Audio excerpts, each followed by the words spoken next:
Hello everyone, आज की video में हम देखेंगे कि परचेज और सेल के वाउचर बनाते समय जीएसटी कैलकुलेट नहीं होने के क्या कारण हो सकते हैं और उनके क्या सल्यूशन है। टैली प्राइम में जब हम ट्रांजैक्शन रिकॉर्ड करते हैं तो कभी कभी जीएसटी ऑटोमेटिकली कैलकुलेट नहीं होता है। आज की वीडियो में हम यही देखेंगे कि इसके पीछे क्या क्या कारण हो सकते हैं और उनके क्या सल्यूशन हैं। हमने यहाँ पर कंपनी क्रिएट कर ली है, इसमें हमने जीएसटी को भी अनेबल कर लिया है, साथ ही ज़रूरत के कुछ लेज़र और स्टॉक आइटम भी क्रिएट कर लिए हैं। हमने पहले से ही कंपनी में कुछ ट्रांजैक्शन रिकॉर्ड करके रखे हैं, तो पहले हम ट्रांजैक्शन देखते हैं। उसके लिए हम डे बुक ओपन करेंगे। अब एक एक करके हम इन ट्रांजैक्शन को ओपन करेंगे और उन कारणों को समझेंगे जिसके कारण इनवॉइस में जीएसटी कैलकुलेट नहीं हो पाता है। तो पहले हम परचेज ट्रांजैक्शन को ओपन करेंगे। यहाँ पर हमने जीएसटी लेजर सेलेक्ट नहीं किए हैं, तो पहले हम जीएसटी के लेजर सेलेक्ट करेंगे। यहाँ पर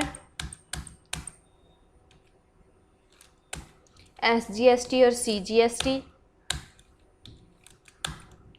यहाँ पर एसजीएसटी तो कैलकुलेट हो गया है, लेकिन सीजीएसटी यहाँ पर कैलकुलेट नहीं हुआ है। तो हम उसका टैक्स एनालिसिस देखने के लिए ऑल्टर ए प्रेस करेंगे।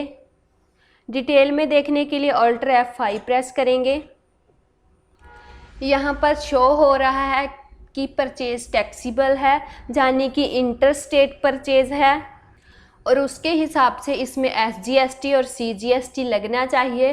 साथ ही उनका अमाउंट भी यहाँ पर लिखा हुआ आ रहा है। इसका मतलब है कि हमने सीजीएसटी का लेजर बनाने में कोई मिस्टेक की है। तो हम बैक जाकर देखते हैं। सीजीएसटी के लेजर पर हम कंट्रोल एंटर प्रेस करेंगे। यहाँ पर हम चेक करेंगे कि हमने क्या मिस्टेक की है। अंडर सही है, duty and taxes, type of duty SGST सही है। टैक्स टाइप में हमने आईजीएसटी सेलेक्ट किया हुआ है, जो कि गलत है। ध्यान रखें कि CGST centre state, SGST state tax और आईजीएसटी इंटीग्रेटेड टैक्स के अंडर ही आता है। तो हम यहाँ पर सीजीएसटी सेलेक्ट करेंगे। अब इसे कंट्रोल ए से एक्सेप्ट करेंगे। तो यहाँ पर सीजीएसटी भी सिलेक्ट हो गया है। अब इसे कंट्रोल ए से एक्सेप्ट करेंगे।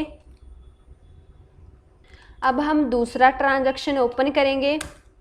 यहाँ भी हमने सीजीएसटी और एसजीएसटी के लेजर सेलेक्ट नहीं किए हैं, तो पहले हम लेजर सेलेक्ट करेंगे एसजीएसटी और सीजीएसटी के। एसजीएसटी और सीजीएसटी।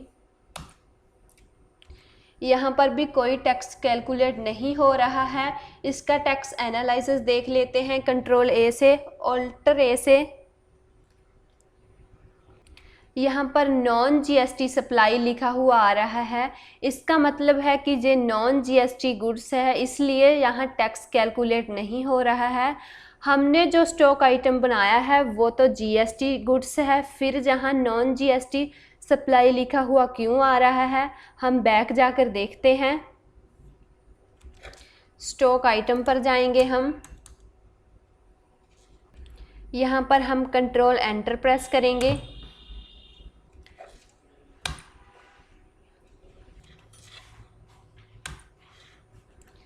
यहाँ पर हमने नॉन जीएसटी सेलेक्ट किया हुआ है। अब इसे हम सेट कर लेते हैं। यहाँ पर हम टैक्सीबल करेंगे। अब इसे कंट्रोल ए से एक्सेप्ट करेंगे। अब यहाँ पर टैक्स कैलकुलेट हो गया है। अब हम इसे कंट्रोल ए से एक्सेप्ट करेंगे। अब हम सेल का ट्रांजैक्शन देखेंगे, एंटर करेंगे।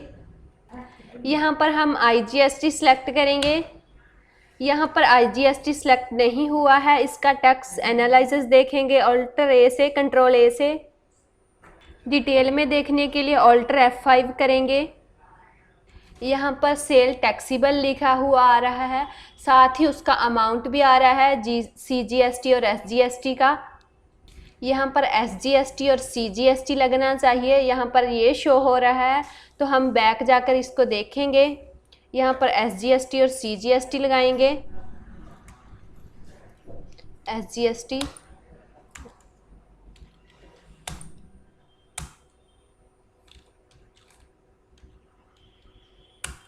तो यहाँ पर SGST और CGST कैलकुलेट हो गया है। इस पर SGST और CGST लगना था, हमने मिस्टेक से IGST लगा दिया था। अब इसे कंट्रोल A से एक्सेप्ट करेंगे। तो इस तरह से आप GST कैलकुलेट कर सकते हैं। आज की वीडियो में सिर्फ इतना ही। Thank you.